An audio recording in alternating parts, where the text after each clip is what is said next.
Sociologue, philosophe, à 99 ans, Edgar Morin a vécu, selon ses propres mots, toutes les crises du XXe et de ce début de XXIe siècle. C'est pourquoi il nous a paru intéressant et pertinent cette semaine dans la vie d'aller recueillir son regard sur la pandémie actuelle et ses conséquences pour chacun d'entre nous.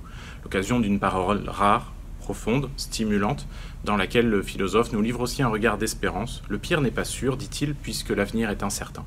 Il évoque également l'évolution de son rapport à la foi ou à ce qu'il appelle lui-même le mystère.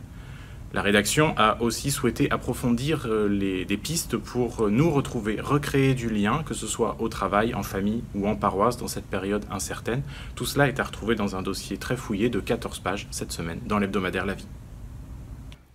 Bonjour, les seniors sont à la une de Famille Chrétienne cette semaine. La crise sanitaire en cours a vu souffrir particulièrement les EHPAD, les maisons de retraite. On y a vu des personnes âgées devoir en quelque sorte choisir entre mourir du coronavirus et ultra confinés de solitude. Alors s'il faut chercher évidemment à humaniser ces maisons de retraite, ces lieux de vie pour les personnes âgées, on se demande aussi comment vieillir autrement. C'est ainsi que naissent des béguinages, ces habitats partagés et fraternels entre personnes âgées, qu'apparaissent aussi des solutions intergénérationnelles ou encore que l'on cherche à faciliter le maintien à domicile. Toutes ces solutions, elles sont cette semaine dans le dossier que nous vous avons préparé dans Famille Chrétienne, un dossier qui nous emmène en particulier en reportage au Havre ou encore à Vannes.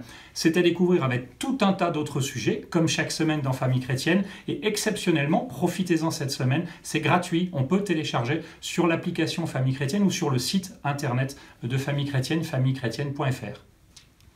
République et religion, c'est le thème de la une du numéro en cours de Réforme. Religion au pluriel, puisque c'est aux relations que le protestantisme, bien sûr, mais aussi le catholicisme, le judaïsme, l'islam ont entretenu avec la République. Une histoire mouvementée, tumultueuse, qui a évolué aujourd'hui et qui tend peut-être à se normaliser. C'est toute la question qui sera posée dans les pages de Réforme et ce sera sous la plume d'historiens spécialistes de la question, notamment les deux protestants, Jean Bobéro et Patrick Cabanel. Bonjour. Cette semaine, à la une du Pèlerin, un grand ami de notre journal, Stéphane Bern, qui nous fait l'amitié de parrainer la 30e édition du Grand Prix Pèlerin du patrimoine. 30 ans. Cela fait déjà 30 ans que notre journal s'engage aux côtés de ceux qui rénovent, qui restaurent tout ce patrimoine unique propre à notre pays pour le transmettre aux générations futures. Cette année encore, les lauréats que nous avons primés rivalisent de passion pour restaurer ces croix de chemin, ces chapelles, ces retables, ces vitraux, afin de nous les offrir et de les transmettre à nos enfants. Vous découvrirez aussi dans une enquête consacrée à la restauration de ce patrimoine ce que la jeunesse peut apporter au patrimoine. Nous vous emmenons notamment à Saint-Denis où petits et grands se retroussent les manches pour redonner tout son lustre à la flèche gothique de la basilique. Nous vous souhaitons une bonne lecture et rendez-vous en kiosque. Bonjour à tous, je suis Aymeric Pourbet, directeur de France Catholique et dans France Catholique cette semaine, nous nous intéressons aux journées du patrimoine qui passionnent littéralement les Français, on le sait, et en s'intéressant plus particulièrement au patrimoine religieux, patrimoine chrétien, c'est-à-dire nos églises et nos cathédrales.